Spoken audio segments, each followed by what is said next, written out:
When I woke up this morning, I thought there was a topic that I really felt I should express on my vlog channel, but then I totally forgot it. So I'm gonna go back to what's been up with me recently, because I felt like it's been a while since I last did a video, and I actually don't recall what my last video was on the vlog. But I would say that just to kind of recap stuff that I've been telling people.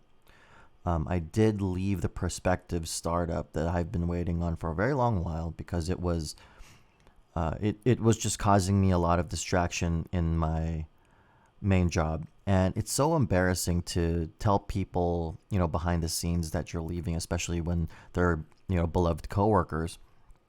Um, and, it's very humbling to be like, okay, I was wrong.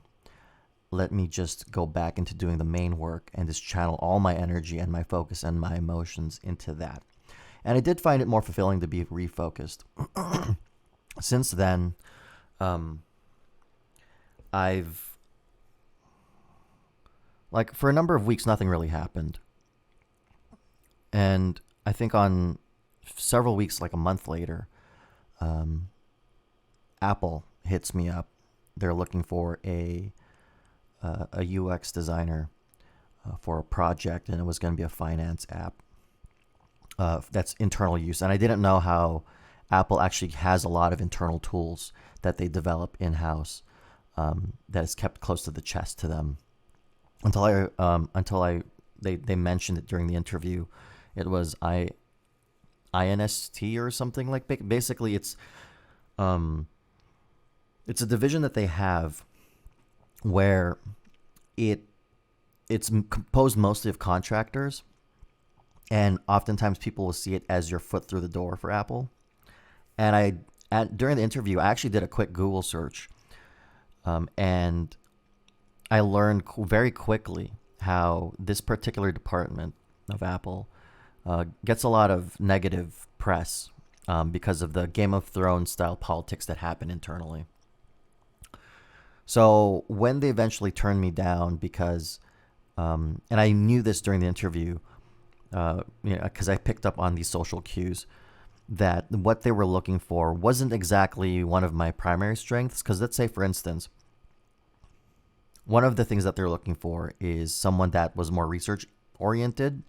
They didn't say that they were looking for someone that was research oriented, but they did ask a question, one of the initial questions that leaned towards research. And I was like, well, I can do research, but I haven't been doing it enough, because one of the biggest problems in my industry as a UX designer is that UX research isn't emphasized enough. So you have to fight, as a UX designer, you have to fight tooth and nail to actually do research, which is a core part of our occupation. But when we get hired on, we are not leveraged that way. Like, you'd have to be a product manager or someone within the product side, like a product analyst, to be doing research. A UX designer within the product scheme, the product department scheme, is just treated like, just a UI designer. Like, we're just someone who has an inkling, an idea of how psychology works, just enough that we will create designs that are intuitive. At least that's the desire. But what ends up happening is that because research is oftentimes not emphasized in my particular role or in UX in general, we'll end up leaning to things that are beautiful, but not exactly the best user experience. And that's one of the reasons and I will admit this, I hate the way our industry works. And even Nielsen and Norman, the NN Group, admitted that that UX maturity, user experience maturity in organizations across the board is still pretty low. It's like 20% of companies have UX maturity. And this tells me that we still are in an industry after so many years where we all are only looking at research as an afterthought. And so, as I mentioned before, people have to fight tooth and nail to get it somewhere. So anyways, that was Apple. And then I got pinged by a colleague, a previous colleague, who was thinking of having me join for a government contract, and that didn't really pan out. It's okay though, because it helped me understand not just only my value in the industry, but also in recognizing the value of family and my relationships. And so I came to the realization after everything that I've gone through, that I would spend a lot of this time mostly appreciating my relationships with people. And eventually I also came around to pausing and actually accepting the value that I represent to people, regardless of industry, just based on the insights. And, there's parts of my life where I'm just like, man, I could have done this better. So there's times where I get paralyzed with regret. And I try to resolve it as quick as possible, whether I reach out for apology or I just vow to myself to change the way I do things. But it's an ever consistent thing that I have to keep doing. Like, a lot of people would want that final truth, that final resolution, but that never really ends. And that's why, to me, relationships are incredibly valuable, because I know how much of an impact that creates on me. So if I ever make a mistake in a relationship, or make things awkward or whatever the case is, that stays with me. And that's also one of the reasons why I can be so detached in a number of relationships, is because it's not because I'm not interested or I dislike someone. It's more often than not that I'm incredibly conscious of what that means, what that relationship means. And so in that running, in that trying to escape, I end up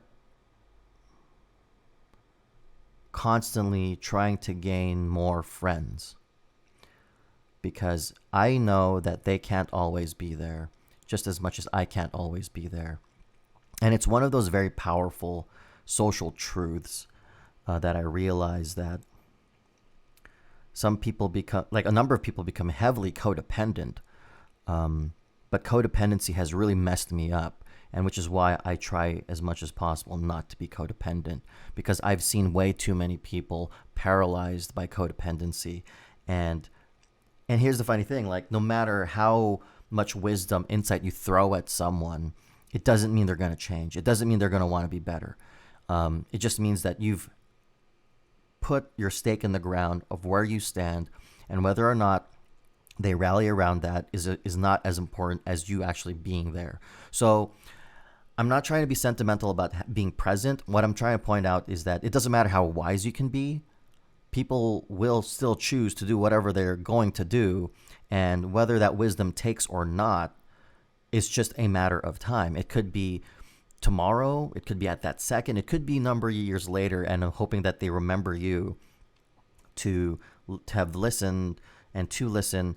And that's when that insight takes place. But at this point, I don't feel like I have enough years in my life to make that effective of an impact.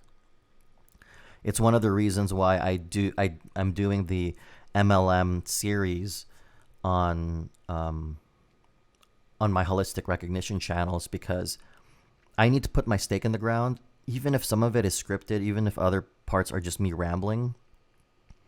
It's not going to be the best viral video out there. It's not going to be, the most effective way to communicate something, because there are other people who do things differently that may communicate things better.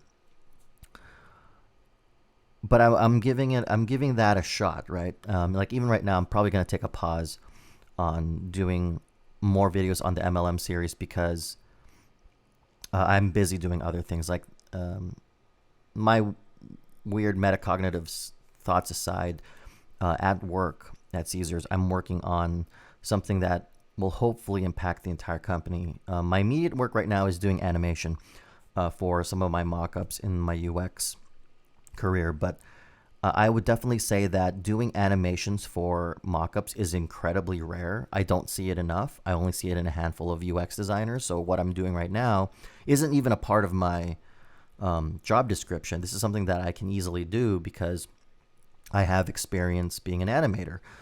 So animating motion graphics and in turn mockups is something that is very simple to me. And I always feel like I'm probably one of the fastest UX designers in the industry, and it doesn't mean I do things well when I'm fast. It just means that I know my system and I know how to execute the vision enough that my turnaround time is really good. I just don't feel like it should be exercised a lot. Like, people should not take advantage of the fact that I can do that as a norm. Like, it's more of a like your super special ultimate ability where you build it up and then you just execute. But there's times where I feel like if this starts to become a norm, it begins to dip into this phenomenon of where people accidentally take advantage of me. And yeah, that happens like more often than I'm consciously aware of in the moment, where people inadvertently take advantage of me without knowing. But all these challenges just add to the value of my insight, right? The value of how I see things and how I connect things. And,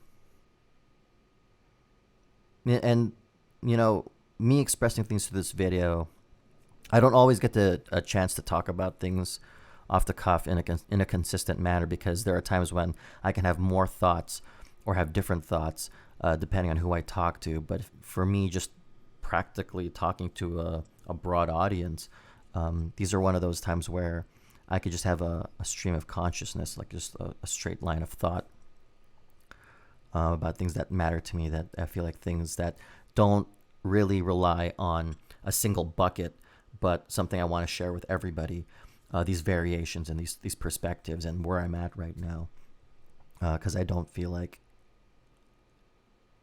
everyone would benefit if I just vented to one person, because I know so many people do care about how I am, what I'm thinking, and I do not reach out to everyone all the time. Yeah, because like there was a time earlier this week where I was in a malaise. Like, a malaise is something where you're just incredibly uncomfortable and you don't know where it's coming from. And at one point, it just verged onto depression. But I think some of you know by now, I have such an aversion. Like, I want to get away from this feeling of depression that I will work extra hard to pull myself out of it. Because I know incredibly well how little time we have on this earth, and that there are times to, step back, take it easy. But there is such a mountain to climb for me to even pull not just myself, but my entire like family standards to a different level. And I have yet to regret this path. I have yet to regret trying to work as hard as I can within my own talents, my own skills, my own angle, to elevate my entire family, and as much as myself, right? And I know there are many people who would share that, they wish they spent more time with their family. They wish they did more of like that slowing down and spend time. And I definitely do that. I don't sacrifice myself to the nth degree where I've deprioritized family and friendships. And that's why there's a part of me that does feel like it is a bit slower than where I would like. But I have friends, some even close friends, who exemplify someone who sacrificed so much, so greatly over time, that they are achieving light years at the expense of being able to consistently spend time with so many people. Yeah, I think I should just stop here and give you guys a further update. This really feels like a weird confessional, but yeah. Until next time, catch you guys later. I'm very grateful that you've come this far in the video, and if there's one last thing I'd like to ask of you is to hit that like button, and if you'd like, subscribe, and I'll catch you guys later.